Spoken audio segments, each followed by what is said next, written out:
The movement was powerful. It was united. It had an extraordinary. What's that? Oh, there. It had an extraordinary impact on Indian history. For example, secular scholars have pointed out that communal violence between Hindus and Muslims or between different castes dramatically decreased due to the influence of Lord Chaitanya's movement. So it actually had an extraordinary impact. At the same time, in my view, because there were so many great devotees, so many pure devotees, so many devotees who had personal association with who knew somebody who associated with Mahaprabhu, or knew somebody who had once associated with someone who had associated with Mahaprabhu.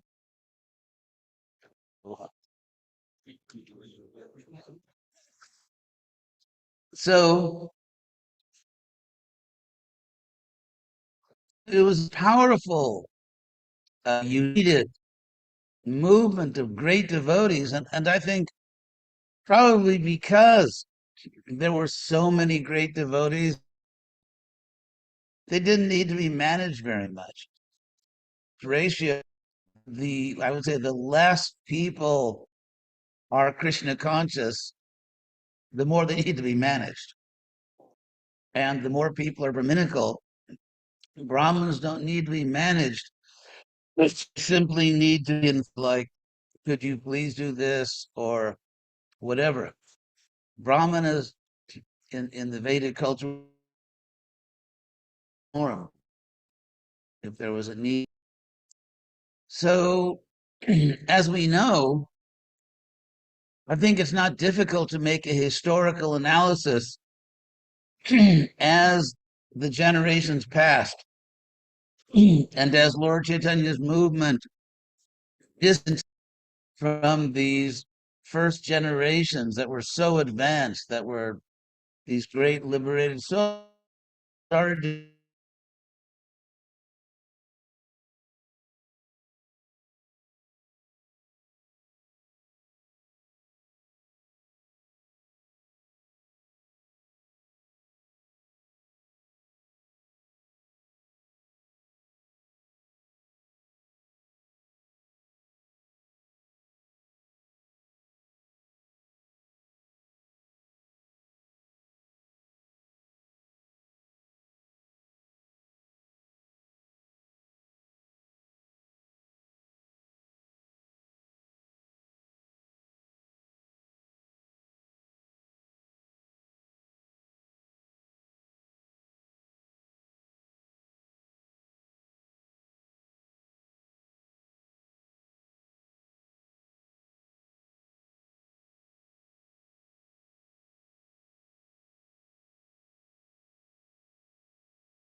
It wasn't on. So, okay, so if it was muted, you can go to my website and find the unmuted version. And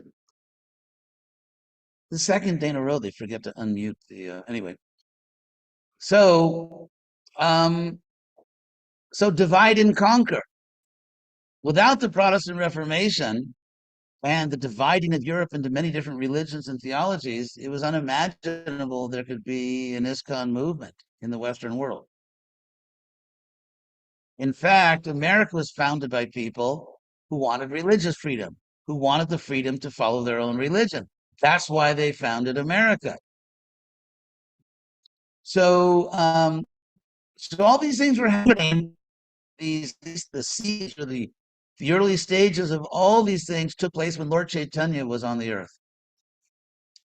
The invention of the printing press, the discovery of the world, the cosmopolitizing of the world, new religions, the democratizing of religion. And of course, then it went down to, anyway, the democratizing. Then the next step was the Vaishya level, which was the French Revolution. And then the democratizing of Shudras, which was the Marxist Revolution. But I'm not going to go into all that now. But in any case, Bhaktivinod Thakur was born into this very extraordinary world where England was not only just exploiting India, but also building universities. And and to India, science and modern science and applied science, which was the Industrial Revolution. There was a scientific revolution in the 1600s, and then the applied science, you take all the science and use it to actually produce things. It's called the Industrial Revolution. So, and in British India, as long as one was not politically subversive, there was freedom of speech, there was freedom of religion, and there were debates going on. Now, at this time, now we get even more specifically into Bhaktivinod Thakur and his precise social role and historical role in his time. Because unlike the Muslims, who basically just brought mayhem, the British actually brought science. They brought great universities, this rigorous philosophical system. And so what happened is that a lot of the most intelligent young were seduced by this and began to think that their own culture was primitive, superstitious, unscientific. And they were attracted by this powerful Western rationalism, science, and so on, philosophy. And so there was alarm in India among the older generations that we're going to lose our intelligent youth. And so there were various reactions to this. For example, the Arya Samaj and there are all kinds of organizations in the 19th century that were trying to make Hinduism and Indian culture more attractive for intelligent young Indians. And for example, the Samaj, they accept the Vedas or the Upanishads, but not the Puranas. Why?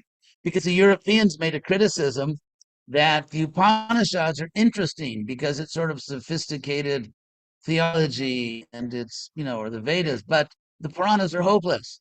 All these stories about monsters and fairies and all these creatures flying around. So for them, for the Europeans and for the Americans, people like Thoreau and Emerson, the Shruti literature, the Upanishads were fascinating. Schopenhauer also.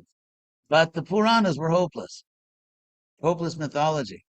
And so a group of people trying to fight back against Western influence formed this Arya Samaj, which accepted the Vedas, but not the Puranas.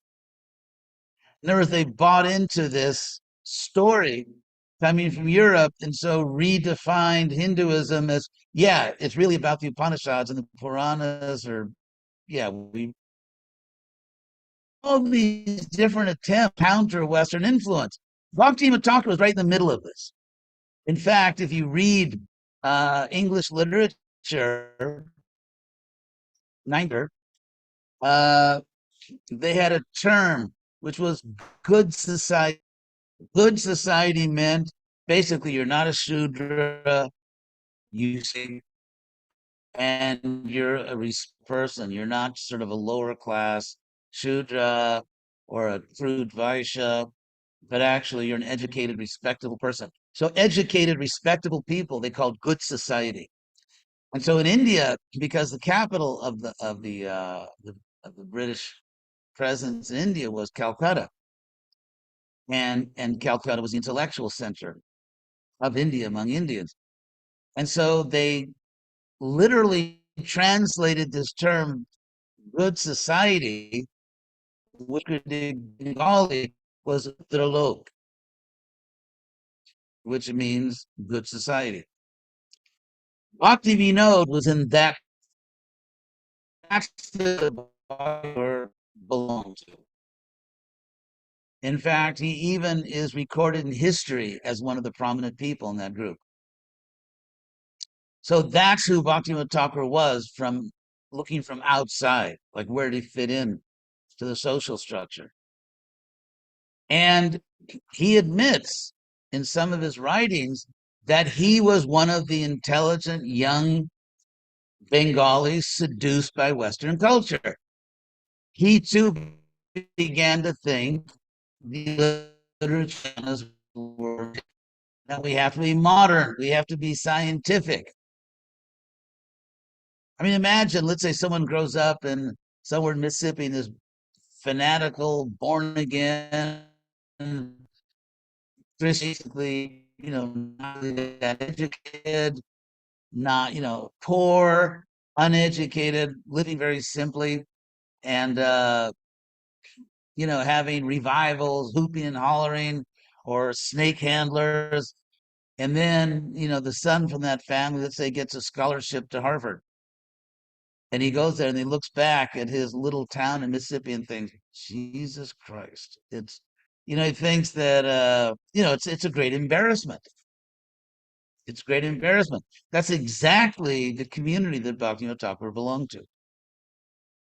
Highly educated, sophisticated culturally, and embarrassed about the poor, just the poor Hindu society, which, dressed in these very simple clothes, and had all kinds of superstitions and mythologies about weird creatures inhabiting the universe, and was not at all scientific. So Bhaktivinoda Thakur begins from that point of view at a certain age. And then he discovered the Bhagavad. He discovered Bhagavatam. And he realized that the Bhagavatam is, even from the literary or theological point of view, it was as sophisticated or more sophisticated than anything coming from the West. So Bhaktivinoda Thakur had this very powerful experience in which he realizes, boy, I was really foolish. He then dedicated his life to showing the world the real glory of India, the Bhagavatam, Krishna, Vaishnavism. That becomes his life's mission, to help other people understand what he understood. And but he's not sectarian. He's not like, he doesn't go woke, like suddenly, the Western, the Europeans are evil, and, he doesn't become a fool. He doesn't, not only does he not feel animosity toward the West, but he becomes inspired to enlighten the West. One time I was walking with Prabhupada, one time I was walking with Prabhupada, and in those days, for sort of obvious psychological reasons, the devotees, there was this little cottage industry among the young devotees to denigrate the West. And this, of course, you can understand the reason why, the West is so degraded, the West is so bad. The reason is obvious, it's psychological, not philosophical. And that is that if you study the psychology of marginalized communities, these that are considered to be outside respectable society, like ISKCON was in those days, for two reasons. Number one, we were young and there was a great generation gap, so that, adults didn't trust young people because they were too crazy. They were, doing all kinds of radical, crazy things, free sex, drugs, uh, burning American flags. And of course, they were doing these things, and the older generations had gone through World War II. They had gone through World War II. I was born 3 years after the end of World War II, and America was just filled with patriotism. Because if America would have lost the war, we would have all been killed or enslaved. So, so for this generation, which was patriotic, which grew up during the Great Depression, World War II, when they saw their children burning flags and cursing the country, uh, it was a big problem. Dave Swami knows all about this. He's same generation. So, so therefore, there was what was called then a generation gap. The young people said, "Don't trust anyone over 30," and of course, everyone else said, "Don't trust anyone under 30." And so we, because we were young, because we were exotic and strange, and we convinced probably a very large percentage of the American people that we were crazy by the way we presented ourselves in these exotic costumes. Uh, so, so we self marginalized, even though Prabhupada said. I mean, there are quotes from Prabhupada saying he was asked why the brahmachari asked Prabhupada. This is in Veda base. You can read it. I'm not making this up. A brahmachari asked Prabhupada, "Why do we dress in these clothes, Indian clothes?" And Prabhupada said, "Because you wanted to. I never said you had to do it." So anyway, so we were a middle community, and when you live in a marginal, sequestered sort of community where you don't really deal very much with the outside world, you develop certain attitudes. One typical psychology of marginalized communities is that in order to sort of keep their mental health, just like, for example, the body, there's all these reflexes in the body to protect itself. They're not even conscious. Like sometimes if you touch a hot surface, your hand pulls away before you actually realize that you touched something hot. Or, for example, if someone is sort of menacing you, your hands go up. And so there's all these automatic physical reflexes by which the body protects itself. There are also automatic mental reflexes by which the nervous system, the mind protects itself. So when someone, because if you perceive that you belong to a group that is marginal, that is not accepted by society, primitive instinct in the community, if you are rejected by the herd or rejected by your group, you'll probably die. It's very likely you will die. And so something very deep level about being marginalized. So therefore, the way the typical response to that marginalization is that you marginalize you. So devotees felt this strong need to denigrate Western culture. They felt it was sort of like this unconscious psychological need to denigrate Western culture and to glorify everything that came from South Asia, even if it had nothing to do with Vaishnav culture. So if you went to a home program, for example, a lady or a man, you didn't have to wear what ISKCON describes as devotional dress, but you did have to wear something Indian.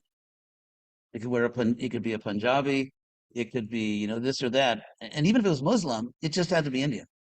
Why? Because when devotees went to India, they were treated like conquering heroes.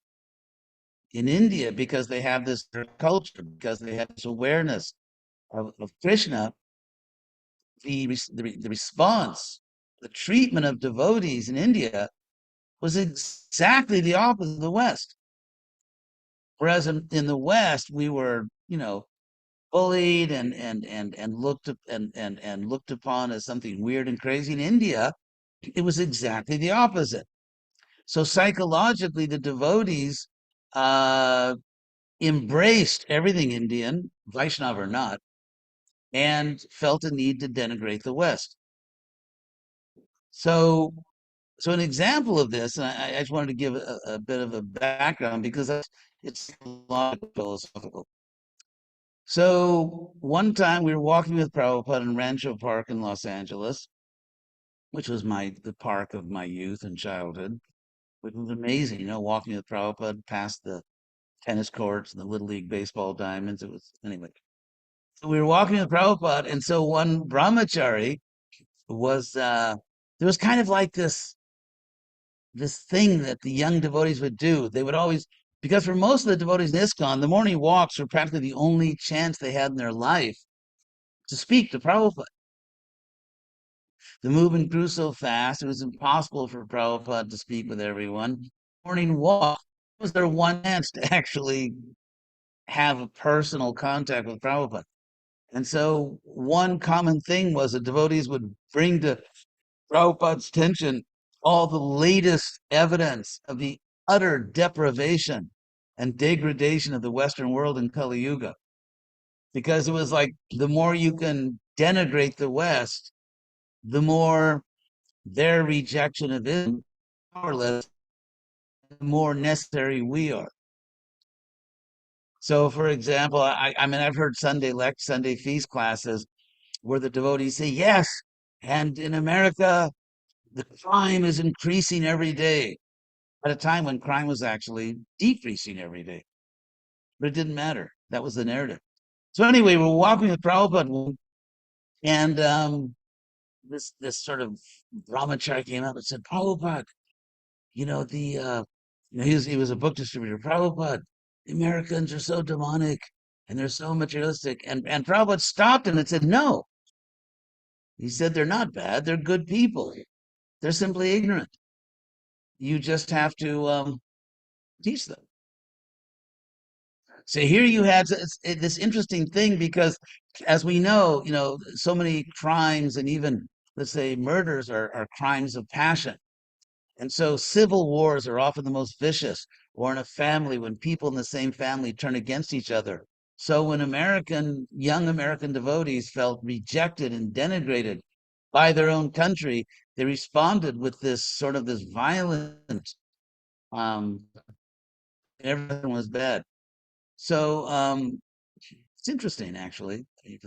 But getting back to Bhaktivinoda Thakur, I wanted to explain all that because Bhaktivinoda Thakur was obviously not a neophyte.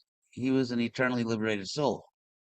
And so Bhaktivinoda Thakur, even though he was responding to the Western or British attempt to not only politically, militarily, and economically colonize India, but also to in the religious sense, to colonize India and to make it a Christian country. In fact, the standard Sanskrit English dictionary that we all use by Monier Williams, who wrote it about 120, 25 years ago at Oxford, and it was very popular. So they published a second edition in Oxford Press. Second edition, he has to defend himself from all the criticism he got for producing the most important Sanskrit English dictionary in the world. The criticism was that he held a chair, and this is during Bhaktivinoda's time. This is the culture during Bhaktivinoda's time. He held the Bowdoin chair. There was a Colonel Bowdoin, this British colonel, endowed Sanskrit chair. The terms of the endowment were that whatever scholar holds this Oxford chair has to do scholarship, which helps to convert Hindus into Christians and helps to, helps in the process of westernizing, colonizing, and converting Hindus. And so because he did a dictionary, he was criticized like, what dictionary do? I mean, how many Christians are we going to make out of a dictionary? How's that going to help us to convert Hindus? This is Oxford. This is Oxford University at the time of Bhaktivinod. So, and so he defends himself. If you look at the second edition of the Monier Williams Oxford English Sanskrit English Dictionary, he says, "Look, if Sanskrit, we can translate the Bible to Sanskrit, and Hindus are so simple, they think anything written in Sanskrit is Shastra, of course, which is not true. For example, we would never find in ISKCON that thousands of devotees think that Vastu is Shastra, just big book written Sanskrit, and no one has any idea who wrote it or when, right? I mean, that just because it's an old Sanskrit book, thousands of devotees think it's authoritative. Anyway, moving on. And he also said that we can translate the Sanskrit Shastras into English and show how silly they are and how inferior to Christianity. Really meant saying what he had to say to save his neck, but that shows the atmosphere. So what's interesting, and of course, there were many British people who were not so bigoted and stupid. There were also many British who were fascinated by Vedic culture. But so it's a very interesting time among the British and among the Hindus. You had people on both sides.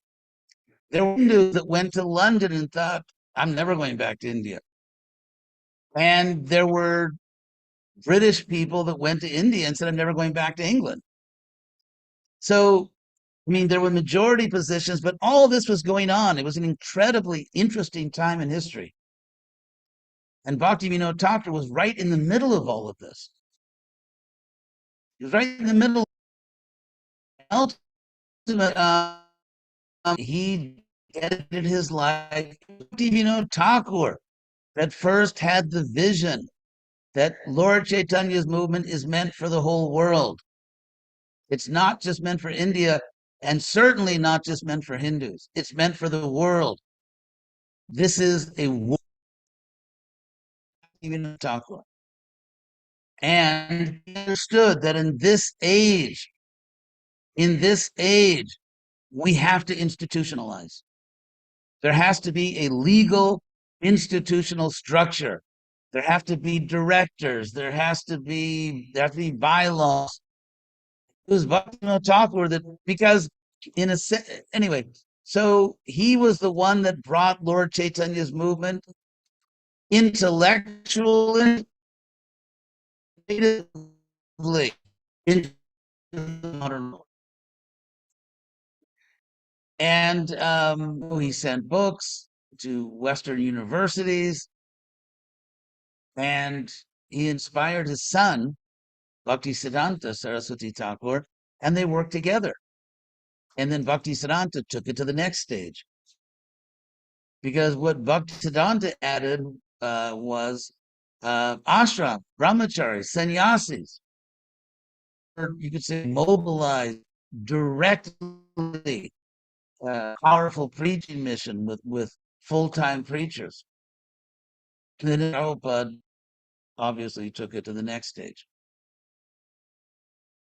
So Bhaktivinoda is definitely one of my greatest heroes in Krishna consciousness, and very learned. I mean, he wrote serious poetry in 3 languages. I would say probably, 90, well, probably at least 95% of the people in the world cannot write serious poetry in 1 language. Although a lot of people think they are writing serious poetry and they punch the world with their stanzas. So Bhaktivinoda Thakur actually wrote serious in 3 languages. He was brilliant.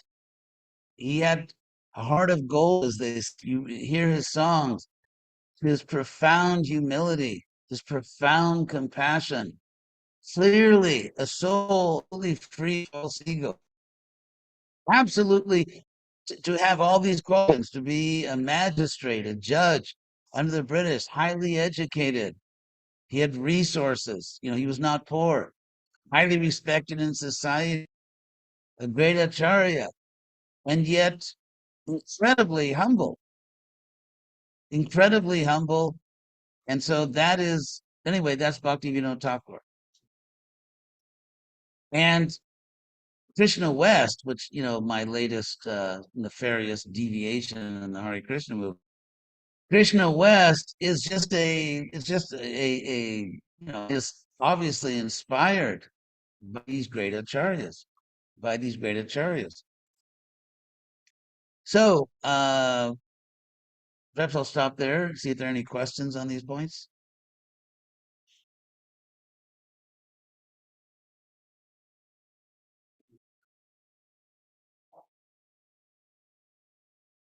Okay. Okay. Anyway, thank you very much. A pleasure to be able to associate with all of you and discuss the glories. Yes. I'm sorry, what's the question? It's not necessarily on a topic. Well, let's stick to the topic here, perhaps. Well, yes, maybe it's tangentially related to the topic, but since we're so rarely have your association here at these boundaries, I know that you've been involved with a movement of this time. I was wondering if you could maybe share about how one of these instrumental English consciousness in the West. Well, I had an Hrada Damodar years ago. Uh, yeah, less than 40, I mean, at least 45 years ago, when they were being worshipped by Vishnu Jana Swami, who was a very special soul. So he had them on the bus. In fact, that was a Radha Damodar traveling party, which was, they became the champions of Sankirtan. It was the greatest preaching force practically in the Western world, the Radha Damodar party. And so it seems that wherever Radha Damodar stay, they inspire projects. They're on the only working farm, actually in the West here, not only in America, maybe in the Western world. I don't know what working farms there are in Europe, but in this community, I have to say it's a very sublime community. I was telling Devamarita Swami that I'm not just being diplomatic because I trust that even if I'm not diplomatic, he'll still feed me.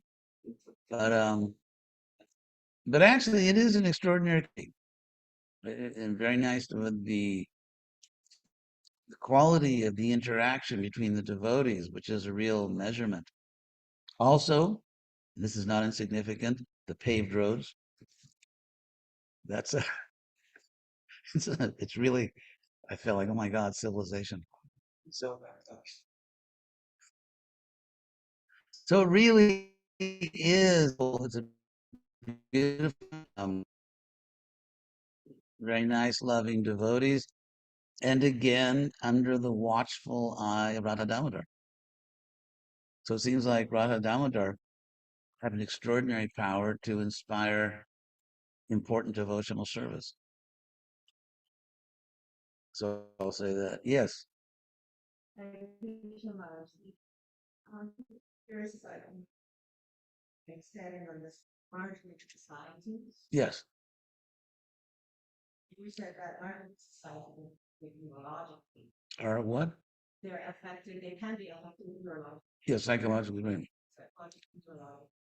So I'm curious to understand more about maybe so a part of the history I've learned about Thakura that, and I don't know if this is true, you were so adept at letting us know something story that he someone that he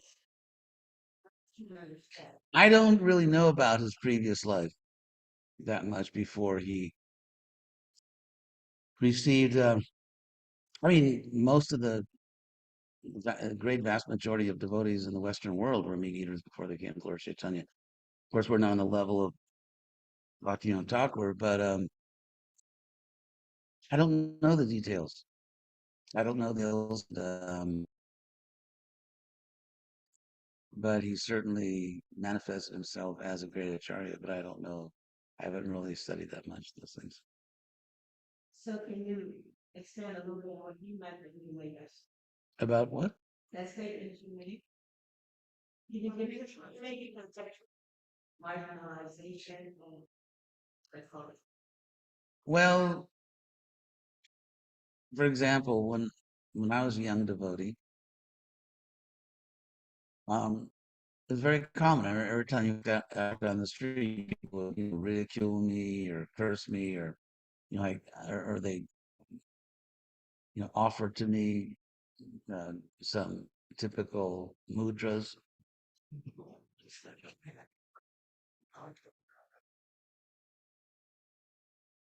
and also it was very common that we would want to rent a house for a temple, and they wouldn't rent it to us because we're devotees. And so it was basically, I mean, as soon as you walked out the door, you were ridiculed, or people staring at you, or thinking you were crazy. And that takes its toll psychologically. It takes its toll psychologically. Actually, there's one moment, um, the Philadelphia Rath Yatra. I think it was 75 or 76. Prabhupada was there. 75. Oh, thank you. 97. So I was watching an interview with Prabhupada on what I call ISKCON, or Prabhupada's C-SPAN. It was just sort of all the unedited footage that video footage. So a young reporter was interviewing Prabhupada, a young lady, and it was very clear from the context, the way she was introduced to Prabhupada, that she was a friend of the movement. She was actually a friend of the movement, and doing the interview in an to help the movement. And she asked Prabhupada a question which Prabhupada didn't really understand the question. I mean, that happened a lot. If you look at Prabhupada being interviewed by, let's say, American media, where the reporter will ask Prabhupada something, and he doesn't quite understand what the question is getting at, the reporter is not quite clear what said. So that was somewhat common. And so this reporter, this young lady, asked a question which Prabhupada didn't respond to. He just somehow, they just weren't connecting on that question. So he respectfully went to another question. But when I heard the question, it was like ding, ding, ding, ding. All these bells were going off in my head. And the question was, she said that Prabhupada, every day your disciples are going out in public, and the public is very negatively. That over time, this is going to have a negative effect on your disciples, this constant negativity. So as I said, Prabhupada somehow just, they didn't really communicate, so it wasn't answered. But when I heard that question, I just thought, oh my God. Well, there are different kinds of people with different psychologies. I mean, some people, their comfort zone in society is to be a freak. I mean, they do everything humanly possible in terms of, body art and piercing, or the way they dress, or, platinum blue hair. That's their comfort zone. They want, you know, they, and so they, that's what the life they want. But most people aren't like that. Most people, I know I'm certainly not like that. And I wasn't brought up that way. And so for me, I could see that over time it was actually damaging to me. Youth being a in society, being even physically attacked, being discriminated against, being ridiculed, basically on a daily basis. And that took a toll. And that's why I mean, you know, this and I just personally, this is like a confess. I came to a point where I can't be a freak anymore for anyone. And I found that when I presented myself in the world as a more normal person, normal people were happy to listen to me and to learn about Krishna. And of course, eventually led to Krishna West. So I'm not trying to dictate to everybody what they have to do, but that's my life. And then I discovered that there are innumerable quotes from Prabhupada supporting my thinking. There's a misconception among many people that Prabhupada was this very conservative person. And so there is a very conservative Prabhupada that very conservative devotees have created their own image. But the real Prabhupada is liberal. I mean, he was very concerned about certain things. He would not, there are basically three things on which Prabhupada would never compromise, which are our philosophy. He would never compromise on philosophy. Oh, Sri Sri Radha Damodar Ki Jai.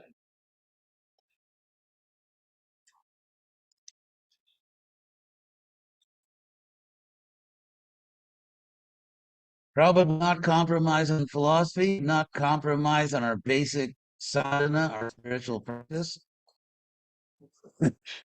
and he would not compromise on our institutional framework. He wanted his followers to serve his mission, which was done. So if you are a faithful servant of ISKCON and you are faithfully presenting God's philosophy and you are faithfully practicing bhakti yoga as he taught it, then Prabhupada really doesn't care about how you dress. And I could give you, you know, as many quotes as you want, direct quotes from Prabhupada. And so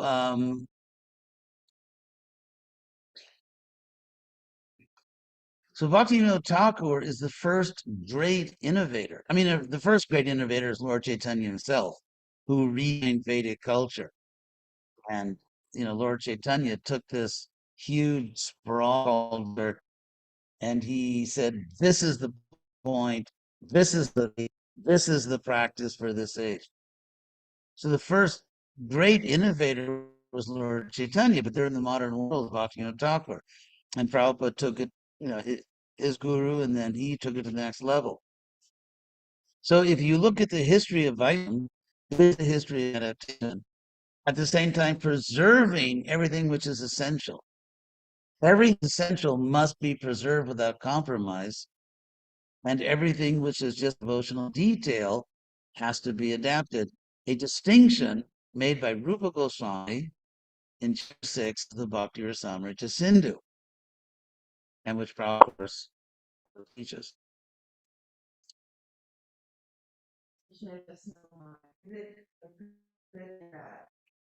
Krishna West serving this month.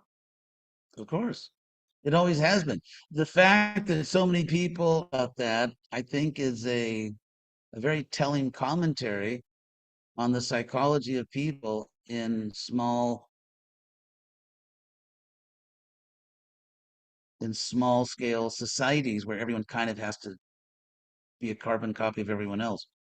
I mean, the fact that, I mean, we could have said more times, this is ISKCON. It's physically impossible to say that more times than we did. And we were constantly explaining this is an ISKCON project, it's a project based strictly on Prabhupada's literal statement, and yet 10 or 12 years later, people are still asking that question. And so, of course, this phenomenon is very clearly explained in the social science of group behavior. So again, they're logical.